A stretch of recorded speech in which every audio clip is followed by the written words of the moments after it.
സിഎംഎല്ലിൽ പ്രതിപക്ഷ നേതാവ് വി.ഡി. സതീശന്റെ ഒരു അഭിമുഖം മനോരമ ന്യൂസിൽ വന്നത് ഫേസ്ബുക്കിൽ നിന്ന് കേരള പോലീസ് ഇടപെട്ട് നീക്കം ചെയ്തിരുന്നു. അതിനൊരു മറുപടി കേരള പോലീസ് പറയുന്നത് കമന്റുകളിൽ സംഘർഷം ഉണ്ടാക്കുന്ന കമന്റ്സ് ഇട്ടുന്നതാണ്. അത്തരം നടപടി കേരള പോലീസിന്റെ നടപടി ശരിയാണ്?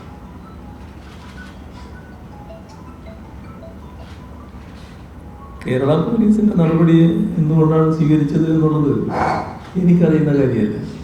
എനിക്കതുമായി ബന്ധപ്പെട്ട് ഇപ്പോൾ പറയാൻ കഴിയില്ല. തെരഞ്ഞെടുപ്പിൻ്റെ പെരുമാറ്റച്ചട്ടം വന്നതോടുകൂടി പോലീസ് വകുപ്പ് എന്നത് കൈകാര്യം ചെയ്യുന്ന ആൾ ഞാനാണെന്ന് വേണമെങ്കിൽ പറയാമെന്നല്ലാതെ അതുമായി ബന്ധപ്പെട്ട് നേരിട്ട് ബന്ധം എനിക്കില്ല. അങ്ങനെ സാധിക്കുന്ന കാര്യമല്ല. അപ്പോൾ അതിൻ്റെ കാര്യങ്ങൾ ഏതെങ്കിലും പോലീസ് മേധാവിയെ കണ്ടാൽ നിങ്ങൾ അന്വേഷിച്ചു. അതാണ് ഇപ്പോൾ ഈ പൊതുവെ ചർച്ച ചെയ്യുന്ന BJP RS ഡീലുമായി ബന്ധപ്പെട്ട ചർച്ച കഴിഞ്ഞ ദിവസങ്ങളിൽ നടക്കുന്നുണ്ട്.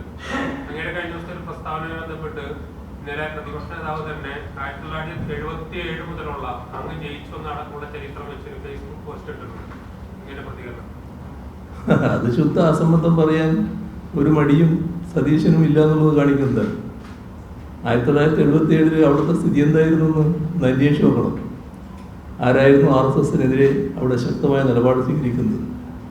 ആ കാലത്താണല്ലോ ഇവരുടെ പ്രസിഡന്റ് പിന്നീട് പറഞ്ഞത് വെളിപ്പെടുത്തിയത്. ഞാനായിരുന്നു RSS ശാഖക്ക് സംരക്ഷണം നൽകിയത്, അതിന് ആളുകളെ അയച്ചത് ഞാനായിരുന്നു, അത് മാർക്സിസ്റ്റുകാർക്ക് സംരക്ഷണം കൊടുക്കാൻ വേണ്ടിയായിരുന്നു എന്നൊക്കെ പറഞ്ഞത് ഇദ്ദേഹത്തിൻ്റെ തന്നെ, ഇദ്ദേഹം എല്ലാം കൂടി പ്രസിഡൻ്റാക്കിയ ആളായിരുന്നല്ലോ. അതായിരുന്നു അന്നത്തെ കണ്ണൂരിൻ്റെ അവസ്ഥ.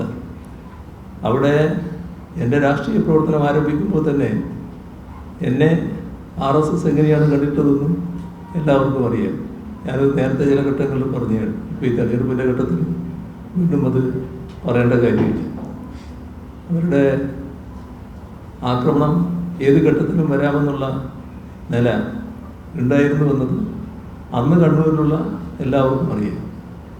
അതിൽ ആക്രമണത്തിൻ്റെ ടാർഗറ്റായിട്ട് ഒന്ന് എന്നെ തന്നെയായിരുന്നു വെച്ചിരുന്നത്. അതായിരുന്നു കാര്യം. ഇപ്പോൾ കുറച്ച് ദശാബ്ദം കഴിഞ്ഞു എന്നുള്ളത് കൊണ്ട് എന്ത് നുണയും അവതരിപ്പിക്കാം. നുണയാണല്ലോ ഇപ്പോൾ പ്രധാനമായിട്ട് പ്രചരിപ്പിച്ചുകൊണ്ടിരിക്കുന്നത്.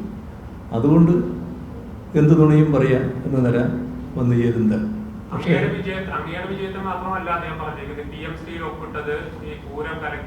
അല്ല, നിങ്ങൾ ഒരുപാട് ചോദ്യം ചോദിച്ചാൽ ശരിയാവില്ല. ഞാൻ പറഞ്ഞതിന് വല്ലാതെ വിഷമായി. ഞാനിത് പറയാൻ പാടില്ലാതിരുന്നു വിചാരിക്കുന്നുണ്ടോ? എന്തോ കുറച്ച് വിഷമുണ്ടായതുപോലെ ഉണ്ടല്ലോ. ഞാനുള്ള വസ്തുത പറയാണ്. ആ വസ്തുതയാണ് അവതരിപ്പിക്കുന്നത്.